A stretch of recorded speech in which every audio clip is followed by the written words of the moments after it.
皆さんごきげんよう、上川薫です。今回取り上げる話題は、中国側がアメリカ側に対しての制裁というものを発表しました。これは、先だって新疆ウイグル自治区で行われている人権侵害に対して、アメリカ側が中国当局の高官らに対して制裁を発表したことへの報復です。私は今人権侵害と表現しましたが、その人権侵害のその中身が一体どのようなものであるのかというのは別の動画にしてすでに公開していますので、見ていない方はぜひとも見てください。私が人権侵害という言葉を使いましたが、その言葉が本当は不適切であるということが皆さんにとってもご理解できるかと思います。そして今回は中国側がアメリカに反発して制裁を発表したわけですが、これが効くのか。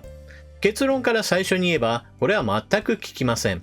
アメリカ側が行ったことへの報復として同じ措置を取ることを中国側が発表しています。アメリカ側が制裁をかけることによって、制裁の対象になった人物は確実にダメージを負うことでしょう。しかし一方で、中国側が全く同じことをアメリカ側にしても、その効果がなぜないのか。今回はそのことについて解説していきます。それでは関連ニュースをどうぞ。中国。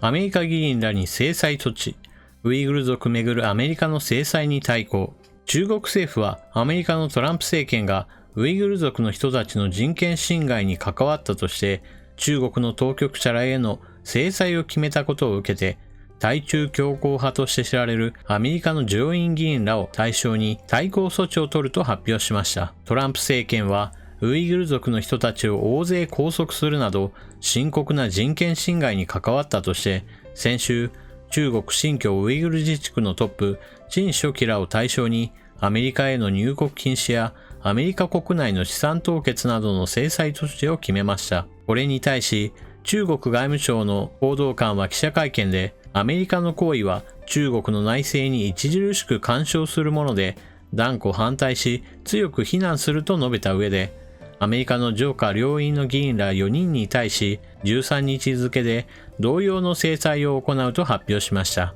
制裁の対象となったのはアメリカのルビオ上院議員やクルーズ上院議員、それにアメリカ国務省で信仰の自由の促進を担当する大使ら4人でいずれも対中強硬派として知られています。アメリカはウイグル族の問題をはじめチベット自治区や香港などをめぐって次々に制裁を発表し、これに中国が対抗措置を取るなど、両国の間で激しい応酬が続いています。中国側が行う制裁というものは、先だってアメリカ側からかけられた制裁と全く同じようなものになると言われています。それは金融資産の凍結と入国に必要なビザの発給停止です。これによって制裁対象になった人物が中国側に持っていた金融資産などについては、これを凍結することができます。そして中国側に入国しようとしても、これを認めないというのです。そして当たり前のことですが、中国側が発表したこの金融資産の凍結ですが、アメリカの国内に持っている資産については権限が及ぶわけではありません。ですから、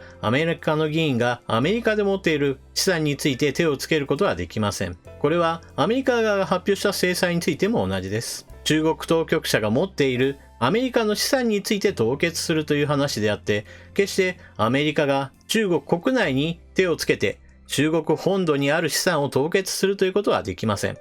これは当たり前のことなのですが、では効果がどのようにして現れるかといえば、かなり一方的なものとなるでしょう。なぜならば、中国の高官らが資産を築いたとき、その手段は、例えば合法であろうと、違法であろうと、どちらであろうとも、築き上げた財産というものは海外に逃がすことが非常に多くあります。その資産を逃がす先として有望なのが対立しているアメリカなのです。なぜそのように海外に資産を脱出させるかといえば、それは中国国内の問題が非常に大きいからです。どのような問題かといえば、それは政争。国内における政治闘争です。例えば、現在は習近平体制というものが続き、彼自身が自分で辞めると言わない限りは、国家主席の座から降りることはないだろうと言われています。年数が経ったからこれで辞めますというような、そういった指導者では習近平氏はありません。しかし、どのような体制であろうとも必ず起こるのが指導者の交代です。もしもそのような指導者の交代や指導者から気に入られない、もしくは目をつけられるようなことがあれば、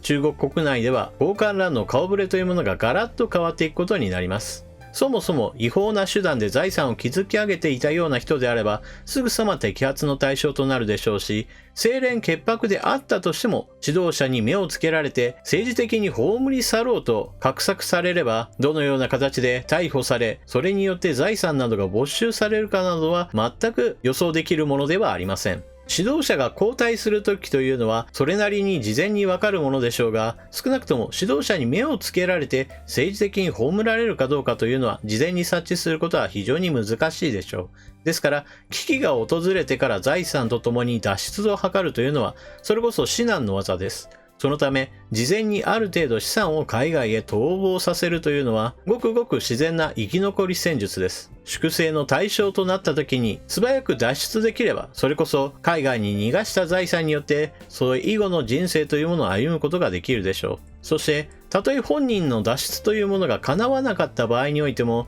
海外に資産があれば、その家族やもしくは親類などがその資産を引き継いで生き残る可能性があります。中国の高官の子息らは欧米への留学というものが非常に一般的に行われており、そのまま欧米で就職することもあります。そして中国本土に帰らないということも十分あり得るのです。中国共産党は経済発展に伴って自国にある大学のレベルも徐々に上がっており、もはや世界一を狙えると自負しています。しかし、自分の子供たちを欧米の大学へ留学させることそれ自体はやめる気配はありません。親の身としてみれば、自分の身に一体何がこの先待ち構えているかは予想できないのですから、子供たちが生き残る、そのために手を尽くすというのは未来のために必要なのです。もちろん子供たちが例えばアメリカで永住権などを持っていれば、それによって自分自身がアメリカへの脱出の糸口というものを残すという、そうした生き残り戦術でもあるでしょう。このような背景があって、アメリカが行った制裁というものは、中国の高官がアメリカ国内に持っている資産を凍結するぞという、この制裁には効果があるのです。一方、中国側が全く同じような制裁をアメリカ側に発動したとして、アメリカ側の国会議員が、例えば中国国内に資産を持っているでしょうか？持っている確率はゼロに近いのではないでしょうか？政治外交上においては、受けた制裁に対しては同じものを返したという意味はあるものの、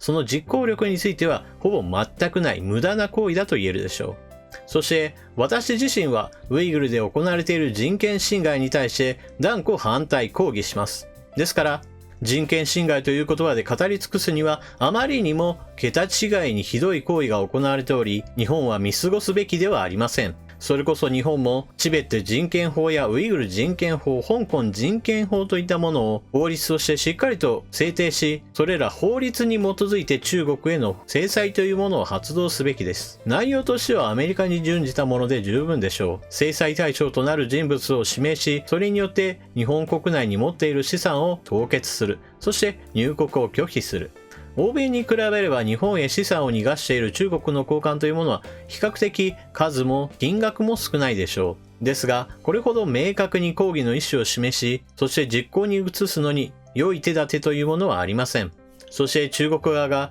日本が制裁を行ったことへの報復として全く同じことを例えばするとしましょう。その場合も日本側の国会議員が中国で資産を持っているということはないはずです。ここでないはずですとは言いましたが、持っている議員などもいるでしょう。ですから、制裁につながるようなウイグル人権法を日本国内で制定しようとしたときに、例えば中国への内政干渉に当たるからこれはすべきではないというような意見を自民党の中であろうと野党の議員であろうと、そうしたことを言い出す人物がいれば、それは中国マネーが入っている議員かもしれないという、そうした炙り出しにも非常に良い副次的な効果が望めます。以上のように、このニュースを聞いて私はこのようなことを考えたわけですが、皆さんはこのニュースを聞いてどのようなことを考えたでしょうか？ぜひともコメントしていってください。それでは動画を最後までご視聴いただきありがとうございました。チャンネル登録していない方はぜひともチャンネル登録を、そして動画を見終わったら評価ボタンのクリックもよろしくお願いします。それでは次の動画でまたお目にかかりましょう。またね。